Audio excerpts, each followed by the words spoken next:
Sejarah Bahasa Indonesia. Bahasa Melayu adalah bahasa kebangsaan Brunei, Indonesia, dan Singapura. Bahasa Indonesia yang berkedudukan sebagai bahasa kebangsaan dan bahasa resmi Negara Republik Indonesia merupakan sebuah dialek bahasa Melayu. Sebagaimana kita ketahui bahwa Indonesia menyebar ke pelosok Nusantara bersamaan dengan penyebaran agama Islam, sehingga bahasa Melayu makin kokoh keberadaannya karena mudah diterima oleh masyarakat Nusantara. Bahasa Melayu mulai dipakai di kawasan Asia Tenggara sejak abad ke-7 Masehi. Bukti-bukti yang menyatakannya dengan ditemukan prasasti-prasasti di kedudukan Bukit Barangka tahun 688 Masehi, Talang Tuo Berangka tahun 684 Masehi di Palembang, Kota Kapur Berangka tahun 686 Masehi di Bukit Barat, dan juga Karang Birahi Barangka di tahun 688 Masehi di Jambi. Prasasti-prasasti ini bertuliskan huruf Pranagara berbahasa Melayu kuno. Bahasa Melayu kuno abad ke-7 digunakan pada masa Kerajaan Sriwijaya sebagai bahasa resmi pemerintahan dan bahasa kebudayaan atau bahasa pengantar dalam mempelajari ilmu agama dan bahasa perdagangan. Bahasa Melayu abad ke-15, Kerajaan Malaka menjadi pusat perdagangan dan pusat pertemuan para pedagang dari Indonesia, Tiongkok, dan Gujarat. Bahasa Melayu juga digunakan dalam penyiaran agama Islam ke seluruh Indonesia dari Sumatera hingga kawasan timur. Bahasa Melayu modern abad ke-20. Kosakata banyak dipengaruhi oleh bahasa Eropa, yaitu bahasa Belanda dan Inggris yang melakukan pengajaran. Setelah kemerdekaan Indonesia, tepatnya tanggal 18 Agustus 1945, bahasa Indonesia diakui secara yuridis. Secara sosiologis, bahasa Indonesia resmi diakui pada Sumpah Pemuda tanggal 28 Oktober 1928. Ada 4 faktor yang menyebabkan bahasa Melayu diangkat menjadi bahasa Indonesia, yaitu yang pertama, bahasa Melayu sudah merupakan lingua dan frangka di Indonesia.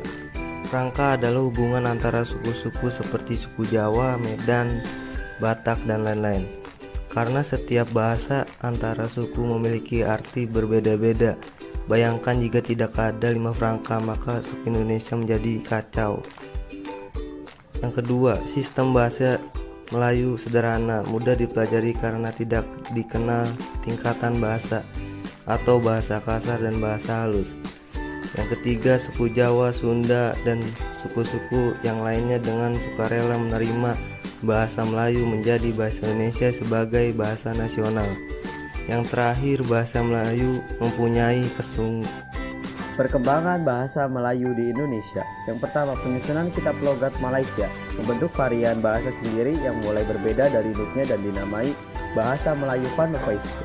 Yang kedua, Kongres Pemuda II pada 28 Oktober 1928 menyatakan menjunjung tinggi bahasa persatuan bahasa Indonesia sehingga bahasa Melayu diangkat menjadi bahasa kebangsaan.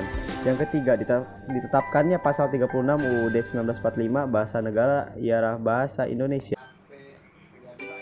Peristiwa penting dalam perkembangan bahasa Indonesia. 1. 1901 disusun ejaan resmi bahasa Melayu oleh Van Ophuizen. 2. 1908 pemerintah Hindia Belanda mendirikan komisi Volkslectuur melalui surat ketetapan Gubernemen tanggal 14 September 1908 yang bertugas mengumpulkan dan membukukan cerita-cerita rakyat atau dongeng yang terbesar di kalangan rakyat, serta menerbitkan bahasa Melayu setelah diubah dan disempurnakan. Kemudian tahun 1917 diubah menjadi Balai Pustaka. 3. 16 Juni 1927 Jaja Datuk Kajo menggunakan bahasa Indonesia dalam pidatonya. Kali ini pertama kalinya dalam sidang Volksraad. 4. 28 Oktober 1928 secara resmi Muhammad Yamin mengusulkan agar bahasa Melayu menjadi bahasa persatuan Indonesia. 5. 1933 terbit majalah Pujangga Baru yang disusun oleh Sultan Takdir, Ali Syah Bana, Amir Hamzah, dan